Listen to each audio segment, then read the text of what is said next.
How do millions cross a river in a single day? Boats? Bridges? No, it's simpler than that. God just moves the river. On the Bible Brief. Want more Bible learning content like this? Sign up for our newsletter and follow us on social media. Links are in the show notes to this episode.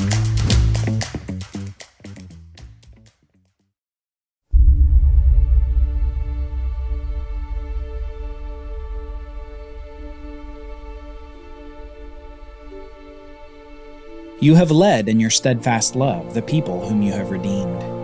You have guided them by your strength to your holy abode. The peoples have heard. They tremble. Pangs have seized the inhabitants of Philistia. Now are the chiefs of Edom dismayed. Trembling seizes the leaders of Moab. All the inhabitants of Canaan have melted away. Terror and dread fall upon them because of the greatness of your arm. They are still as a stone. Till your people, O Lord, pass by. Till the people pass by whom you have purchased. You will bring them in and plant them on your own mountain, the place, O Lord, which you have made for your abode, the sanctuary, O Lord, which your hands have established. The Lord will reign forever and ever. From the Song of Israel, after Yahweh defeated the Egyptians at the Reed Sea. Reconnaissance is important to any war effort because discovering the enemy's strengths and weaknesses can aid in achieving victory over them. In unfamiliar territory, with unknown terrain, surprises could lurk behind every hill, and ambushes might await an invading army. Knowledge is key to success, making reconnaissance a necessary tool in the arsenal of every military leader. Joshua was no different, and he knew the value of good intelligence to success on the battlefield. The people of Israel had been ambushed and resisted ever since the Amalekites attempted to decimate them on their way to Sinai nearly 40 years ago. And Joshua would be prepared with necessary information for infiltration of the promised land of Canaan. So Joshua sends spies into the land with simple instructions.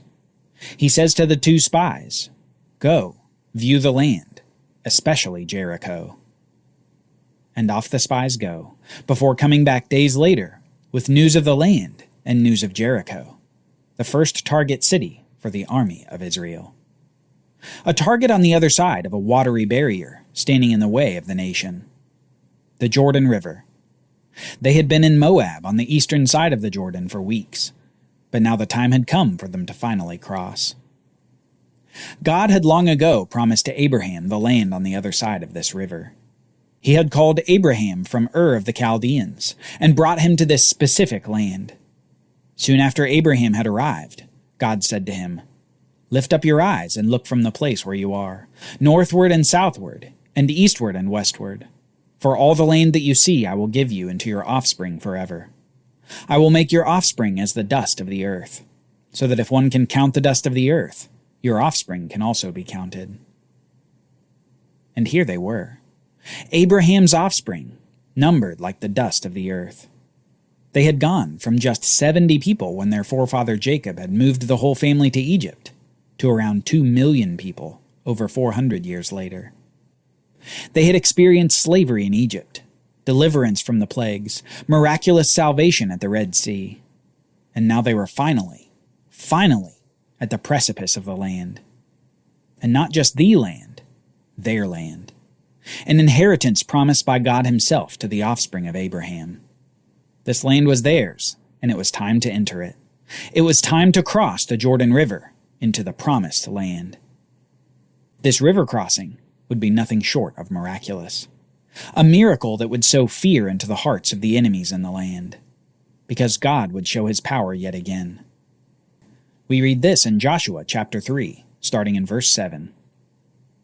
The Lord said to Joshua, "Today I will begin to exalt you in the sight of all Israel, that they may know that as I was with Moses, so I will be with you. And as for you, command the priests who bear the ark of the covenant. When you come to the brink of the waters of the Jordan, you shall stand still in the Jordan." And Joshua said to the people of Israel, "Come here and listen to the words of the Lord your God." And Joshua said, Here is how you shall know that the living God is among you, and he will without fail drive out from before you the Canaanites, the Hittites, the Hivites, the Perizzites, the Girgashites, the Amorites, and the Jebusites. Behold, the ark of the covenant of the Lord of all the earth is passing over before you into the Jordan.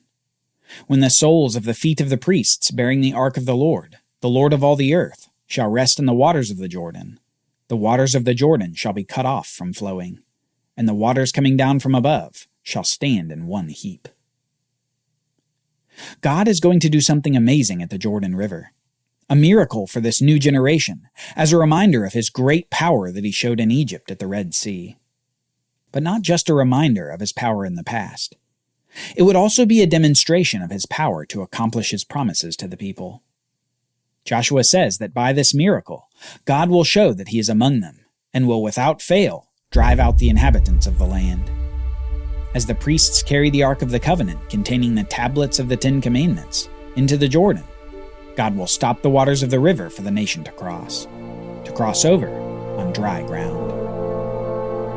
So when the people set out from their tents to pass over the Jordan with the priests bearing the Ark of the Covenant before the people, and as soon as those bearing the Ark had come as far as the Jordan, and the feet of the priests bearing the Ark were dipped in the brink of the waters coming down from above stood up in a heap very far away, and those flowing down toward the Dead Sea were completely cut off.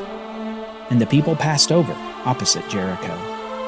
Now the priests, bearing the Ark of the Covenant of the Lord, stood firmly on dry ground in the midst of the Jordan, and all Israel was passing over on dry ground, until all the nation finished passing over the Jordan.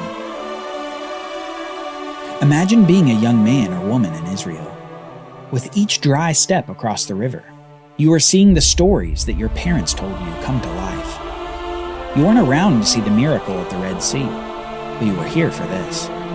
Now you could understand their stories, because now you were living them. You would be brimming in confidence at the battles ahead, because you would know that indeed God was with his nation Israel. And then you would take that final step from the Jordan riverbed into the land, the promised land of Canaan. Next we read, "The people passed over in haste, and when all the people had finished passing over, the ark of the Lord and the priests passed over before the people. On that day the Lord exalted Joshua in the sight of all Israel, and they stood in awe of him, just as they had stood in awe of Moses all the days of his life.